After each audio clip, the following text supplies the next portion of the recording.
Welcome students. In today's video we have come up with a topic of, it's actually not a topic, it is an entire chapter. तो ये एक revision video होने वाली है. This is a revision video of the chapter our environment. हाँ, chapter is quite easy. ठीक है.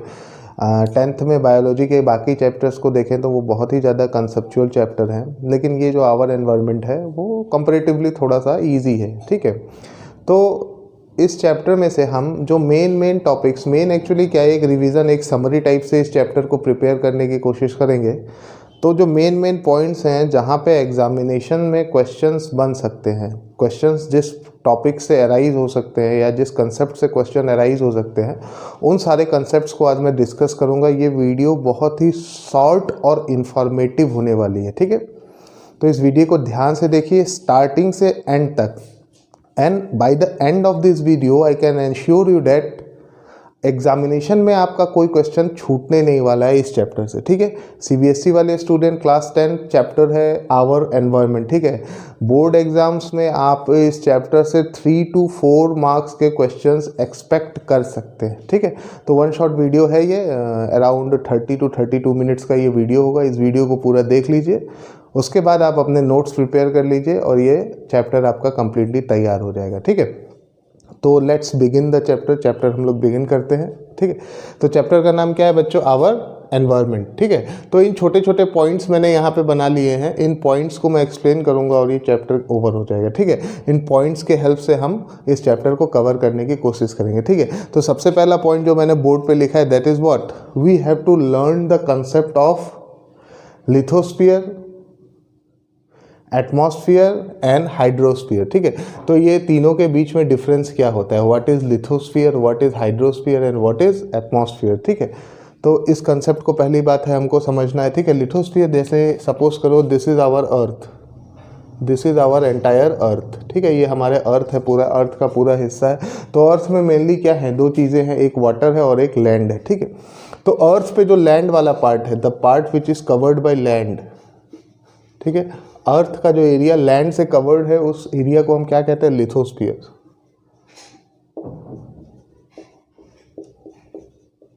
Lithosphere. ठीक है. नेक्स्ट जो एरिया वाटर से कवर्ड है, the area of the earth which is covered by water is called hydrosphere. ठीक है. The area which is covered by water is called hydrosphere. इसके बाद ये लैंड और वाटर के पूरे एरिया को बाहर से जो अलग अलग एयर प्रेजेंट होती है, जैसे हमारे एनवायरनमेंट में कौन कौन सी एयर प्रेजेंट है? We have nitrogen, we have oxygen, we have carbon dioxide, we have argon. तो अलग अलग टाइप की जितनी भी एयर होती है ये हमारे अर्थ के एनवायरनमेंट को चारों तरफ से सराउंड करके रखती है. ठीक है. So the air that is present in our atmosphere is called, in our environment is called atmosphere. ठीक है. लिथोस्फीयर का मतलब हो गया लैंड, हाइड्रोस्फीयर का मतलब हो गया water and the air means the atmosphere. ठीक है. तो ये हाइड्रोस्फीयर, लिथोस्फीयर और एटमॉस्फेयर कंपैरेटिवली हमारे अर्थ को एक ऐसा एनवायरनमेंट देता है या it fulfils the criteria for the survival of living organisms. ठीक है. लिविंग ऑर्गेनिज्म को सर्वाइव करने के लिए जिन भी चीज़ों की ज़रूरत होती है ये तीनों कंपोनेंट्स उसको क्या करते हैं? पूरा करते हैं. जैसे lithosphere will give the land part, hydrosphere will give the water and atmosphere will give the air. ठीक है. तो हमारे अर्थ पे लिविंग कंडीशंस को जनरेट करने में इन तीनों का बहुत बड़ा रोल है. ठीक है. Lithosphere, hydrosphere and atmosphere. चूंकि हमारे अर्थ पे लाइफ सरवाइव कर सकती है इसीलिए हम अपने अर्थ को क्या कहते हैं? बायोस्फीयर. ठीक है. इसलिए हम अर्थ को क्या कहते हैं? बायोस्फीयर. Bio means life. ठीक है. स्फीयर मीन्स गोल, स्फीयर मीन्स राउंड. ठीक है. ठीक है. हमारा अर्थ एक बायोस्फीयर है. क्यों? क्योंकि उसके पास एटमॉस्फेयर है, उसके पास लिथोस्फीयर है, उसके पास हाइड्रोस्फीयर है, जो अर्थ पे लिविंग ऑर्गेनिज्म के सर्वाइवल को एंश्योर करता है कि लिविंग ऑर्गेनिजम्स यहाँ पे सर्वाइव कर सकते हैं. यहाँ पे सारे सर्कमस्टेंसेस प्रेजेंट है जो उनको सर्वाइवल में हेल्प करेंगे. ठीक है. इसीलिए हमने अपने अर्थ को क्या कह दिया? It is biosphere because life can exist on our earth. ठीक है, तो ये पहला टॉपिक हम लोगों ने, पहला जो पॉइंट है ये हम लोगों ने समझ लिया है कि कंसेप्ट ऑफ लिथोस्फीयर क्या है, hydrosphere, atmosphere, and why our earth is called as biosphere. अब नेक्स्ट टॉपिक पे हम लोग आते हैं, types of waste. What are waste? Waste material क्या होता है? देखो बच्चों, दो चीज़ें होती हैं, there are two things, one is resource and the other is waste. ठीक है, जो कोई भी anything which is not of our use, जो हमारे काम की नहीं होती है, उसको हम क्या कहते हैं? वेस्ट। ठीक है, anything apart from resources are considered as waste. ठीक है, तो हमें ये देखना है कि वेस्ट कितने टाइप्स के होते हैं। ठीक है, mainly the waste that are generated, हम लिविंग ऑर्गेनिजम्स जो वेस्ट जनरेट करते हैं उसमें जो वेस्ट होता है दो टाइप्स के होते हैं। ठीक है, one is biodegradable waste and other is non biodegradable waste. ठीक है, वेस्ट कितने टाइप के हैं? बायोडिग्रेडेबल है और नॉन बायोडिग्रेडेबल है। अब हम लोगों को डिफरेंस समझना है बायोडिग्रेडेबल वेस्ट में और नॉन बायोडिग्रेडेबल वेस्ट में डिफरेंस क्या होता है। ठीक है, biodegradable waste are those waste which can be broken down. Broken down का मतलब क्या होता है? बायोडिग्रेडेबल वेस्ट जिन चीज़ों से मिलके बना हुआ होता है, हम लोग उसको उसके कंस्टिट्यूएंट पार्टिकल्स में बहुत इजीली ब्रेक कर सकते हैं। ठीक है, बायोडिग्रेडेबल वेस्ट वो होता है जो एनवायरनमेंट में लंबे समय तक नहीं रुकता है। ठीक है, it is slowly and gradually it is going to degrade again. ठीक है, तो इनको डिग्रेड क्या करते हैं, मतलब इसको क्या किया जा सकता है? दैट कैन बी डिग्रेडेड और ब्रोकन डाउन। हम इसको आराम से ब्रेक डाउन कर सकते हैं इसका। तो इस बायोडिग्रेडेबल वेस्ट का ब्रेक डाउन कौन करेगा? सपोज करो माइक्रो ऑर्गेनिजम्स।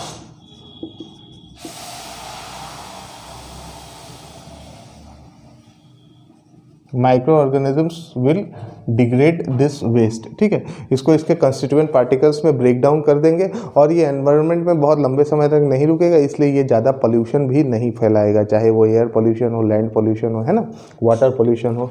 तो दिट कैन बी डिग्रेडेड। और नॉन बायोडिग्रेडेबल वेस्ट क्या है? दैट कैनॉट बी डिग्रेडेड, जैसे कुछ एग्जांपल्स में, अभी एग्जांपल्स पे आऊँगा। ये ऐसे वेस्ट होते हैं जिनको माइक्रो ऑर्गेनिजम्स डिग्रेड नहीं कर सकते, मतलब ये हमारे एनवायरनमेंट में लंबे समय तक प्रेजेंट रहेंगे। Once they are generated they are going to be for a very long period of time in our environment. तो ये पोल्यूशन का एक मेन रीज़न है। ठीक है, बायोडिग्रेडेबल वेस्ट में क्या होगा? जैसे एग्जाम्पल देखते हैं, पेपर। ठीक है, paper is a biodegradable waste. Vegetable peels, it is a biodegradable waste. ठीक है, अर्दन पॉट्स, मिट्टी से बने हुए जो घड़े होते हैं या फिर ग्लासेस होती हैं, अर्दन पॉट्स। ठीक है, ये यार क्या, दे आर इजीली बायोडिग्रेडेबल, ये एनवायरनमेंट को कोई हार्म नहीं पहुंचाता। अब नेक्स्ट हम देख लेते हैं एग्जांपल्स नॉन बायोडिग्रेडेबल वेस्ट के। नॉन बायोडिग्रेडेबल वेस्ट के जैसे एग्जांपल्स क्या होता है? तो मेजर कारण है, the major reason of pollution is plastic. ठीक है, plastic is a non biodegradable waste. Glasses, ठीक है, ग्लासेस हो गए। आयरन, ठीक है, metals, normally metals, they are non biodegradable waste, they are going to remain in the environment for a very very long period of time. ठीक है, इसके अलावा कुछ केमिकल्स होते हैं, ठीक है, जो इंडस्ट्री से रिलीज होते हैं, वाटर में जाते हैं और वहाँ पे लंबे समय तक रहते हैं। तो these are the basically two types of waste. ठीक है, depending upon their break down, कि वो एनवायरनमेंट में कितने लंबे समय तक रहते हैं, उसके बेसिस पे हम लोगों ने जो वेस्ट जनरेट होता है उसको दो टाइप में क्लासीफाई कर लिया। ठीक है, बायोडिग्रेडेबल एंड नॉन बायोडिग्रेडेबल। ठीक है, next now we will see about what is ecosystem का कंसेप्ट हम समझने की कोशिश करेंगे। What is an ecosystem? ठीक है, ecosystem is mainly a reservoir. ठीक है, इकोसिस्टम क्या है? इकोसिस्टम एक रिजर्वॉयर है। किस चीज़ का रिजर्वॉयर है? Ecosystem is a reservoir of biotic and abiotic components. मतलब इकोसिस्टम हमारा जो है वो किससे बना हुआ है? It is made up of living and non living things. ठीक है, what is an ecosystem? Ecosystem is a reservoir, it is a reservoir. ये रिजर्वॉयर दो चीज़ों से मिलके बनता है, एक होती हैं जो लिविंग होती हैं और एक होती हैं जो नॉन लिविंग होती हैं। ठीक है। लिविंग को हम क्या कहते हैं, बायोटिक, बायोटिक कंपोनेंट्स, ठीक है। और जो नॉन लिविंग होती है उनको कहते हैं ए बायोटिक कंपोनेंट्स, ठीक है। अभी मैं कुछ एग्जांपल्स की हेल्प से समझाऊंगा, ठीक है। इकोसिस्टम के कुछ एग्जांपल्स मैं लिख देता हूँ। जैसे इकोसिस्टम के कुछ एग्जांपल्स हो गया, जैसे पॉन्ड, ठीक है, रिवर इकोसिस्टम, ओशन, ठीक है, एक्वेरियम, ठीक है, गार्डन, ठीक है, फॉरेस्ट, ठीक है। तो ये अलग अलग इकोसिस्टम के टाइप्स हो जाते हैं, ठीक है। तो नॉर्मली इकोसिस्टम दो चीज़ों से मिलकर बना होता है, बायोटिक कंपोनेंट्स और एबायोटिक कंपोनेंट्स, ठीक है। तो what are biotic components which are living, ठीक है। किसी भी एक इकोसिस्टम में जो लिविंग ऑर्गेनिजम्स होते हैं, जैसे अब हम एक कंसिडर कर लेते हैं पॉन्ड। पॉन्ड में लिविंग ऑर्गेनिजम्स क्या होते हैं, स्मॉल प्लांट्स, फाइटन्स जो प्रेजेंट होते हैं, स्मॉल प्लांट्स, फिशेस, ठीक है, और छोटे मोटे इंसेक्ट्स भी हो सकते हैं, फ्रॉग हो सकता है, ठीक है। तो ये वो कंपोनेंट्स हैं जो पॉन्ड में लिविंग है, ठीक है, लिविंग ऑर्गेनिजम्स हैं, ये प्रेजेंट है। अब इसी पॉन्ड का एबायोटिक कंपोनेंट्स हम थोड़ा सा देख लेते हैं। जैसे एबायोटिक कंपोनेंट्स में क्या आ जाएगा, वाटर, ठीक है, एयर, ओके, सनलाइट, लैंड, और यू कैन राइट सॉयल, ठीक। तो किसी भी इकोसिस्टम दो चीज़ों से मिलकर बनता है, बायोटिक और एबायोटिक। बायोटिक और एबायोटिक कंपोनेंट्स के बीच में इंटरेक्शन होता है, वो एक दूसरे की ज़रूरतों को, नीड्स को पूरा करते हैं, तभी एक इकोसिस्टम अपने आप में सर्वाइवल के लायक बन पाता है, ठीक है। अगर लैंड नहीं रहेगा, अगर सपोज करो कि पॉन्ड में वाटर नहीं है तो ये फिशेस कभी सर्वाइव नहीं कर पाएंगी, अगर सॉयल नहीं है तो प्लांट्स कभी सर्वाइव नहीं कर पाएंगे। तो कहने का ये मतलब है कि इकोसिस्टम एक रिजर्वॉयर है जिसमें क्या क्या प्रेजेंट है, बायोटिक कंपोनेंट्स है और एबायोटिक कंपोनेंट्स भी प्रेजेंट है, जो एक दूसरे की ज़रूरतों को, नीड्स को कम्प्लीमेंट करते हैं, पूरा करते हैं। इसी को हम कहते हैं क्या, इकोसिस्टम, ठीक है। तो एग्जाम में कई बार पूछा जाता है बायोटिक और एबायोटिक कंपोनेंट्स के बीच में डिफरेंस क्या है ना। These questions are more oftenly asked in the examination, ठीक है। अब हम लोग टाइप्स ऑफ इकोसिस्टम देख लेते हैं, ठीक है। What are the different types of ecosystem. तो कभी कभी इकोसिस्टम नेचुरली प्रिपेयर्ड होता है और कभी कभी इकोसिस्टम हम ह्यूमन बींग्स अपने नीड के हिसाब से बना लेते हैं, ठीक है। तो अभी हम ये देखेंगे कि टाइप्स ऑफ इकोसिस्टम कितने हैं, ठीक है। टाइप्स ऑफ इकोसिस्टम,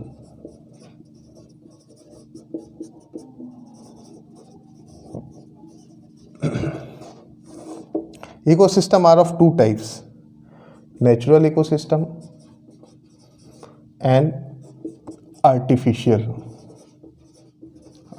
इकोसिस्टम, और मैन मेड इकोसिस्टम कह सकते हैं, ठीक है।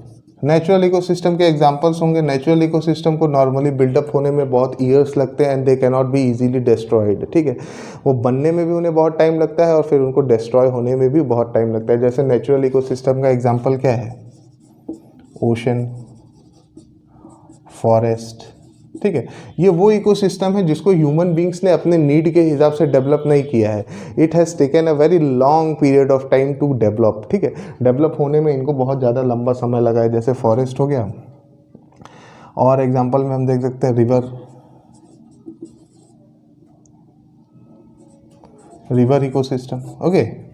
तो ये वाटर के इकोसिस्टम्स हैं जो नेचुरली प्रिपेयर्ड हुए हैं। आर्टिफिशियल इकोसिस्टम ये होते हैं जो मैन अपने नीड के हिसाब, हम ह्यूमन बींग्स अपने नीड के हिसाब से डेवलप कर लेते हैं। जैसे कल्टीवेशन लैंड, जो फार्मर्स लैंड पे खेती करते हैं, तो वो भी एक इकोसिस्टम है, बट क्या है, वो टेम्पररी है, ठीक है। Once our crops are grown, वो पूरे हो जाते हैं, हम उसको काट देते हैं, इकोसिस्टम को डिस्ट्रॉय कर देते हैं।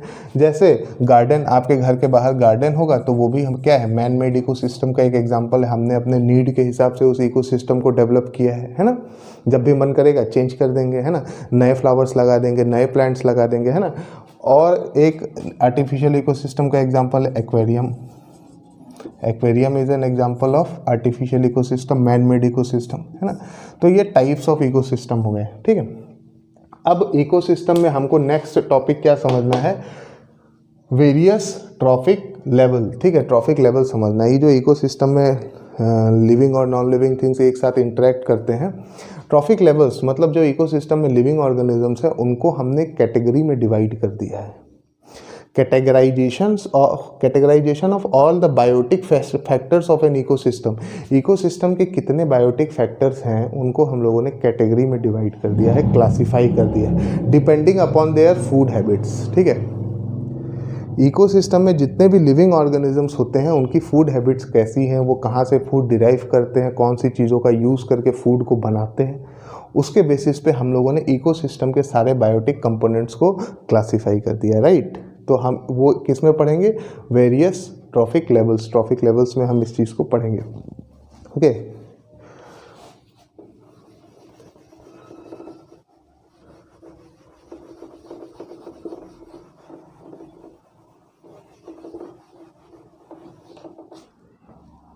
तो इकोसिस्टम को हम लोगों ने, ट्रॉफिक लेवल को हम लोगों ने बेसिकली जो लिविंग ऑर्गेनिजम्स हैं उनको हम लोगों ने क्लासीफाई कर दिया है।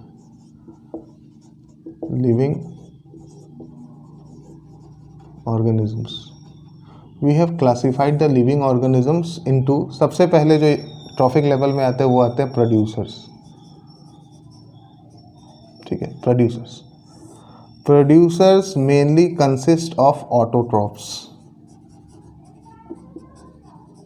ऑटोट्रॉफ्स क्या होते हैं, they are mainly the green plants. ठीक है, ऑटोट्रॉफ्स क्यों कहा, because they can make their own food, they can make own food. कैसे फूड बनाते हैं, by the process of photosynthesis की हेल्प से। जो लिविंग ऑर्गेनिजम्स कुछ इनऑर्गेनिक कंपोनेंट्स का यूज़ करके ऑर्गेनिक फूड बना सकते हैं उनको हम क्या कहते हैं, प्रोड्यूसर्स। ठीक है, प्रोड्यूसर्स में नॉर्मली क्या आते हैं, autotrophs are naturally the green plants. The green plants do the process of photosynthesis and prepare their own food. तो इनऑर्गेनिक मटेरियल्स क्या यूज़ करते हैं प्रोड्यूसर्स यूज़ करेंगे सनलाइट, प्रोड्यूसर्स यूज़ करेंगे वाटर, प्रोड्यूसर्स यूज़ करेंगे एयर। ठीक है, what are these are the abiotic components. ठीक है, एबायोटिक कंपोनेंट्स का यूज़ करके या इनऑर्गेनिक सब्सटेंसेस का यूज़ करके वो फूड बना के प्रिपेयर कर लेते हैं खुद के लिए। तो ऐसे ऑर्गेनिजम्स को हम क्या कहते हैं, प्रोड्यूसर्स, जो क्या यूज़ कर रहे हैं, इनऑर्गेनिक कंपोनेंट्स का यूज़ कर रहे हैं और अपने लिए फूड डिराइव कर रहे हैं। ठीक है, अब नेक्स्ट ऑर्गेनिजम्स आ जाएंगे जिनको हम कहते हैं कंज्यूमर्स।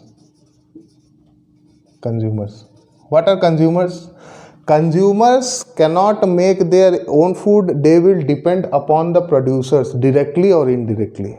या तो वो डायरेक्टली प्रोड्यूसर को खा लेंगे या फिर किसी ऐसे छोटे ऑर्गेनिज्म को खाएंगे जो प्रोड्यूसर के ऊपर डिपेंडेंट है। ठीक है, consumers cannot make their own food but they depend upon the producers for their food, they cannot make their own food. तो वो कैटेगरी जो अपने न्यूट्रिशन के लिए प्रोड्यूसर्स पे डिपेंड करती है डायरेक्टली या इनडायरेक्टली, उनको हम क्या कहते हैं, कंज्यूमर्स। जैसे फॉर एग्जांपल मैं एक बताता हूँ, प्रोड्यूसर्स का एग्जांपल एक है ग्रास। ठीक है, ग्रास को कौन खाएगा, ग्रास हॉपर। ओके, या फिर ग्रास को कौन खा सकता है, डियर खा सकता है। या फिर ग्रास को कौन खा सकता है, काऊ खा सकता है, जेब्रा खा सकता है। ठीक है, तो यहाँ पे ग्रास क्या हो गया, इट इज़ द प्रोड्यूसर्स, और ग्रास ओपर क्या हो गए, दे आर grasshopper, deer, cow, zebra, they are what, consumers. ठीक है, तो कंज्यूमर्स की भी कैटेगरी है उस पर मैं बाद में आऊँगा। पहले ये बता दूं कि कंज्यूमर्स को फिर से जब डेड हो जाते हैं, consumers once they are dead, तो उनको डिकम्पोज करना। ठीक है, consumers are living organism, obviously they are made up of some inorganic matters. ठीक है, ऑर्गेनिक मैटर से बने हुए उस ऑर्गेनिक मैटर को वापस से इनऑर्गेनिक में कन्वर्ट करने का काम किसका है, डिकम्पोजर्स का है। ठीक है, इसमें वो ऑर्गेनिजम्स आते हैं जो डेड और डिकेइंग मैटर से अपना फूड डिराइव करते हैं। डेड और डिकेइंग मैटर का मतलब क्या, जब कंज्यूमर्स या फिर प्रोड्यूसर्स डेड हो जाते हैं तो वापस से उनको उनके ऑर्गेनिक मैटर्स में तोड़ना, ब्रेक डाउन करना, ये काम किसका है, डिकम्पोजर्स का है। नॉर्मली इसमें क्या आते हैं, सेप्रोफाइट्स। ठीक है, normally they are of saprophytes या फिर कह लो माइक्रो ऑर्गेनिजम्स। ठीक है। अब देखो यहाँ पर डिफरेंस क्या है, प्रोड्यूसर्स ने इनऑर्गेनिक सब्सटेंसेस का यूज़ किया और फूड बनाया, उस फूड को कंज्यूम किसने किया, कंज्यूमर्स ने किया। कंज्यूमर्स का जब डेड हो गया, व्हेन दे आर डेड, तो उनको फिर से इनऑर्गेनिक सब्सटेंसेस में कन्वर्ट करने का काम क्या है, डिकम्पोजर्स का है। तो इस तरीके से साइकिल जो है वो चलती रहेगी। फिर डिकम्पोजर्स जब ब्रेक डाउन करेंगे तो उस सब्सटेंसेस का यूज़ करके प्रोड्यूसर्स फिर से फूड बनाएंगे, उस फूड को कंज्यूमर्स कंज्यूम करेंगे, फिर डेड हो जाएंगे, फिर डिकम्पोजर्स उनका ब्रेक डाउन करेंगे, और इस तरीके से ये साइकिल क्या होगी, बराबर चलती रहेगी। ठीक है। तो ये अलग अलग ट्रॉफिक लेवल्स हो गए। सबसे नीचे ट्रॉफिक लेवल में क्या आता है, जैसे अगर हम एक ट्रॉफिक लेवल बनाएं तो सबसे पहले प्लांट्स आएंगे। Plants are what, they are the producers. ठीक है, प्लांट्स आ गए हमारे प्रोड्यूसर्स। ठीक है, प्लांट्स को किसने खाया, डियर, तो ये क्या हो गया, कंज्यूमर। ठीक है, डियर डेड हो गया तो उसको डिकम्पोज किया, तो सपोज करो डिकम्पोजर्स ने इसको डिकम्पोज किया। डियर को और कौन खा सकते हैं, हार्बीवोरस एनिमल्स है डियर, तो उसको कोई कार्निवोर खा सकता है। सपोज करो इसने क्या, इसको किसने खा लिया, लायन ने खा लिया। ठीक है, या फिर किसने खा लिया, फॉक्स ने खा लिया। फिर फॉक्स को कौन खा लेगा, सपोज करो टाइगर ने खा लिया। तो यहाँ पे एक चीज़ डिफरेंस ये बताऊंगा कि कंज्यूमर्स की भी कैटेगरी होती है। जो डायरेक्टली प्रोड्यूसर्स पे डिपेंड करता है उनको हम कहते हैं primary consumers. They are called as primary consumers. The consumers which are directly dependent upon the producers are called primary consumers. अब यहाँ पे लायन ने डियर को खाया तो ये हो गया सेकेंडरी कंज्यूमर। ठीक है, और फिर फॉक्स को टाइगर ने खाया तो ये हो गया टर्शियरी कंज्यूमर। ठीक है, तो consumers depending upon the level, किस लेवल पे वो आते हैं, हम लोगों ने कंज्यूमर्स को 3 कैटेगरी में डिवाइड किया है, प्राइमरी, सेकेंडरी एंड टर्शियरी। ठीक है, तो ये ट्रॉफिक लेवल का कंसेप्ट था। What is trophic level, trophic level में ऑर्गेनिजम्स को 3 कैटेगरी में डिवाइड किया है, producers, consumers and decomposers. Producers inorganic substance का यूज़ करके ऑर्गेनिक फूड बनाएगा, consumers will eat that food and they are going to die, फिर उनको डिकम्पोज करने का काम किसका है, माइक्रो ऑर्गेनिजम्स का है। और इस तरीके से ये साइकिल क्या चलती रहेगी।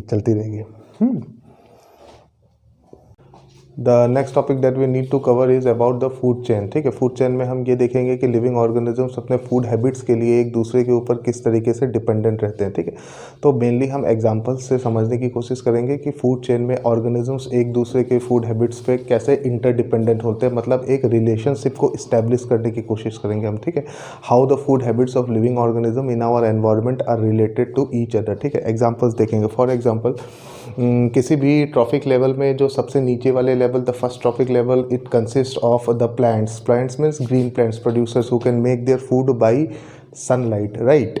तो हम देखेंगे फूड चेन में सबसे पहले क्या आते हैं, प्रोड्यूसर्स। प्रोड्यूसर्स में जैसे एग्जांपल हो गया, सबसे पहले आ जाएगा क्या हमारा, ग्रास। ठीक है, grass is what, it is the producer. ठीक है, ग्रास को कंज्यूम कौन करता है, ग्रास हॉपर। ठीक है, तो ग्रास हॉपर हो गया यहाँ पे हमारा कंज्यूमर। कंज्यूमर भी कौन सा, प्राइमरी कंज्यूमर। ठीक है, ग्रास हॉपर को किसने कंज्यूम किया, ग्रास हॉपर को सपोज करो कंज्यूम किया स्नेक ने। ठीक है, तो स्नेक यहाँ पे हो गया हमारा सेकेंडरी कंज्यूमर। ठीक है, स्नेक को कंज्यूम किया सपोज करो ईगल ने। ठीक है, तो ईगल हमारा हो गया टर्शियरी कंज्यूमर। ठीक है, तो फूड चेन के मदद से हम ये समझने की कोशिश करते हैं किस तरीके से लिविंग ऑर्गेनिज्म एक दूसरे के लिए फूड पे डिपेंडेंट होते हैं। ठीक है, ग्रास इज द प्रोड्यूसर। ठीक है, ये सनलाइट का यूज़ करता है और इन ऑर्गेनिक केमिकल्स का यूज़ करके इसने क्या प्रोड्यूस किया, फूड प्रोड्यूस किया। ठीक है, इस फूड को कंज्यूम किसने किया, ग्रास हॉपर ने किया, फिर ग्रास हॉपर को स्नेक ने किया, स्नेक को ईगल ने किया। तो ये पर्टिकुलर फूड चेन है। फूड चेन के बहुत सारे एग्जाम्पल्स होते हैं, जैसे सपोज करो ग्रास को कंज्यूम किया रैबिट ने। ठीक है, रैबिट को कंज्यूम किया किसी, सपोज करो रैबिट को कंज्यूम किया यहाँ पे कार्निवोर एनिमल ने। कार्निवोर एनिमल जैसे वाइल्ड कैट। ठीक है, वाइल्ड कैट ने कंज्यूम किया। अब इस वाइल्ड कैट को कंज्यूम किसने किया, टाइगर ने कंज्यूम किया, ठीक है। तो these are the different types of food chain. तो फूड चेन ऐसा नहीं है कि हमारे एनवायरनमेंट में सिर्फ एक ही पर्टिकुलर फूड चेन चलती है, अलग अलग ट्रॉफिक लेवल्स पे अलग अलग फूड चेन चलती रहती है, ठीक है। The next thing we need to understand is food web. What is food web? जैसे मैंने आपको एक फूड चेन का एग्जाम्पल दिया, ठीक है। तो यहाँ पे हम समझेंगे कि अलग अलग फूड चेन्स जो हमारे एनवायरनमेंट में चल रहे हैं वो कभी कभी आपस में एक दूसरे को इंटरसेक्ट करते हैं, बाईपास करते हैं किसी किसी पॉइंट पे। जैसे मैं एक एग्जांपल दे रहा हूँ, सपोज करो ग्रास होपर को यहाँ पे स्नेक ने खाया। कभी ज़रूरी नहीं है कि ग्रास होपर को हमेशा स्नेक ही खाए, कभी कभी ग्रास होपर को डायरेक्टली कौन खा सकता है? ईगल भी खा सकता है, ठीक है। या फिर ग्रास को कभी कभी कौन खाता है? डियर खाता है। डियर को कौन खाता है? टाइगर खा लेता है, ठीक है।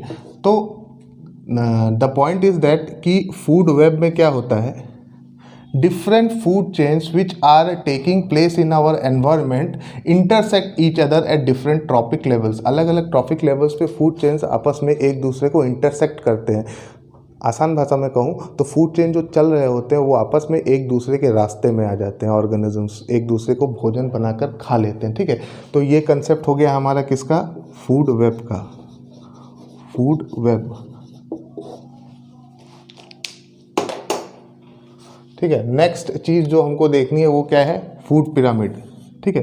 क्वेश्चन नेक्स्ट जो बनते हैं वो किससे बनते हैं? फूड पिरामिड से बनते हैं। तो फूड पिरामिड में हम देख लेते हैं, एक तरीके का ये ग्राफिकल रिप्रेजेंटेशन होता है। अगर फूड पिरामिड की बात करूँ तो पिरामिड में सबसे लोएस्ट लेवल पे हमारे क्या आते हैं? प्रोड्यूसर्स, ठीक है।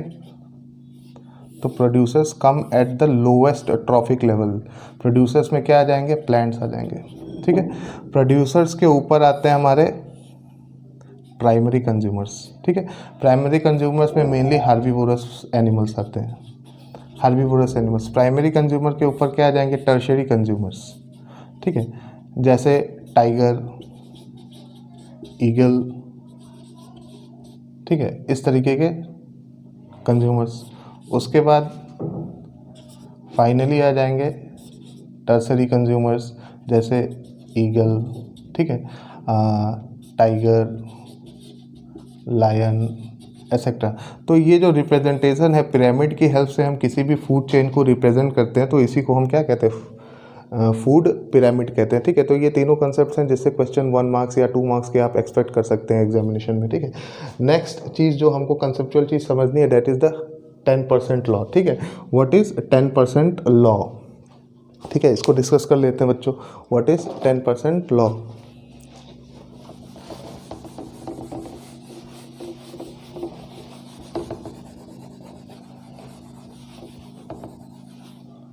ठीक है। सपोज करो ये एक क्या है? प्लांट है, इट इज़ अ प्लांट, ठीक है। प्लांट ने सनलाइट से एनर्जी कंज्यूम की, सनलाइट की हेल्प से क्या की? एनर्जी कंज्यूम की। सपोज करो प्लांट के ऊपर 10,000 जूल ऑफ एनर्जी आ रही है। जो सनलाइट से 10,000 जूल ऑफ एनर्जी आ रही है, ये इस एनर्जी का ओनली 1% यूज़ करेगा। कितना परसेंट यूज़ करेगा? 1%। तो 10,000 का 1% क्या हो गया? 100 जूल एनर्जी सपोज करो, ठीक है। तो using the sunlight 1% energy the plant will prepare its food, ठीक है। तो इस 100 जूल की हेल्प से प्लांट क्या करेगा? सपोज करो 10,000 जूल ऑफ एनर्जी या फिर 10,000 जूल ऑफ फूड इसने प्रिपेयर किया, ठीक है। अब ये एनर्जी जो प्लांट ने प्रिपेयर की है ये पास ऑन होगी दूसरे ट्रॉफिक लेवल में। सपोज करो इस प्लांट को कंज्यूम किया किसने? ग्रास हॉपर ने। ग्रास हॉपर ने इस प्लांट को कंज्यूम किया, तो इस 10,000 जूल ऑफ एनर्जी जो ये प्लांट के पास है, 10,000 joule of energy which is with the plant, तो ये 10,000 जूल ऑफ एनर्जी में इस ग्रास हॉपर को कितनी परसेंट एनर्जी पास ऑन करेगा? It will only pass on 10% of its total energy. तो 10,000 जूल का 10% कितना हुआ? 1,000 जूल, ठीक है। तो 1,000 जूल एनर्जी प्लांट से ग्रास हॉपर में ट्रांसफ़र होगी, बाकी की 9,000 जूल ऑफ एनर्जी कहाँ गई? ठीक है। दिस इज़ द 10% लॉ कि जितनी भी एनर्जी किसी एक ट्रॉफिक लेवल में एक्यूमुलेटेड रहेगी उसका 90% ही नेक्स्ट ट्रॉफिक लेवल में जाएगी। ऐसा क्यों? 90% जो एनर्जी है वो मेटाबॉलिक प्रोसेसेस के लिए वो ऑर्गेनिज्म खुद यूज़ कर लेता है। जैसे प्लांट्स में मेटाबॉलिक प्रोसेस क्या हो सकते हैं?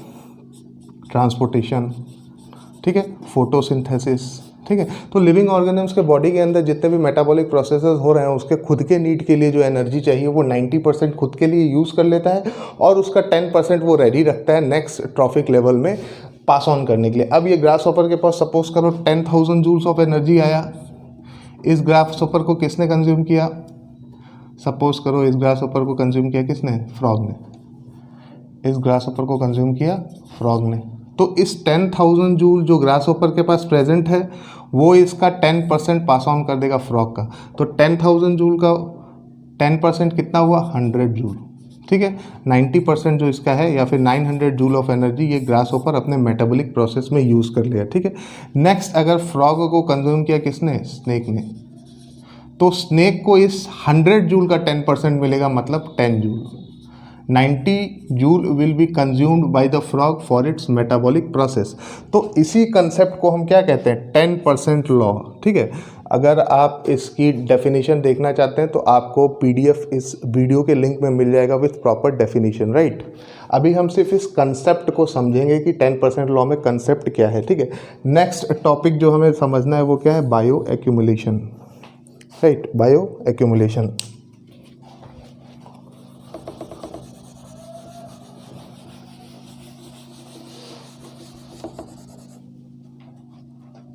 बायो एक्यूमुलेशन टॉपिक समझने के लिए हमको देखना है, सपोज करो सारी चीज़ें जितने भी प्रोसेसेस स्टार्ट होते हैं फर्स्ट ट्रॉफिक लेवल से स्टार्ट होते हैं, मतलब प्लांट से। ठीक है, राइट। अब बायो एक्यूमुलेशन का मतलब क्या होता है? किसी भी चीज़ का एक्यूमुलेशन होना, किसी भी चीज़ का इकट्ठा होना किसी एक पर्टिकुलर ट्रॉफिक लेवल पे। ठीक है, राइट। अब प्लांट्स को अच्छी ग्रोथ दिलवाने के लिए हम क्या यूज़ करते हैं? We used pesticides, insecticides, fertilisers, right. जो भी केमिकल्स हम प्लांट की ग्रोथ को बेहतर बनाने के लिए यूज़ करते हैं, सपोज करो एक प्लांट है उसमें हम लोगों ने क्या यूज़ किया? पेस्टिसाइड्स। ठीक है, अब ये पेस्टिसाइड्स का काम क्या है? वो इस प्लांट को पेस्टिसाइड से बचा तो लेगा, लेकिन after the work of the pesticides has been done, where will be the pesticide go? ये पेस्टिसाइड होगा एक्यूमुलेट। कहाँ एक्यूमुलेट होगा बच्चों? यहाँ ध्यान से समझना। सपोज करो पेस्टिसाइड्स के कुछ यूनिट्स हमने यूज़ किए, तो 2 यूनिट यहाँ लीफ पे रह गया और कुछ पेस्टिसाइड्स वाटर के साथ ड्रेन आउट होके सॉयल में आ गया। ठीक है, अब सॉयल के अंदर जो रूट्स हैं उसने डिफ्यूज़न और ऑस्मोसिस के थ्रू इन पेस्टिसाइड्स को क्या कर लिया? अपने अंदर ट्रांसफ़र कर लिया। अब ये जो पेस्टिसाइड्स होते हैं, जो सबसे ड्रॉबैक जो इनका है, दे आर नॉन बायोडिग्रेडेबल। इनको डिग्रेड नहीं किया जा सकता। ठीक है, हम जो लिविंग ऑर्गेनिजम्स है इनका मेटाबॉलिज्म इस तरीके से नहीं बना है कि हम लोग पेस्टिसाइड्स को डाइजेस्ट कर सकें। अगर पेस्टिसाइड हमारे बॉडी के अंदर आ रहे हैं, they are going to remain inside our body for a very long period of time, right. तो ये पेस्टिसाइड्स प्लांट्स में एक्यूमुलेट होगा। अब सपोज करो इस प्लांट को कंज्यूम किया किसने? ग्रास हॉपर ने।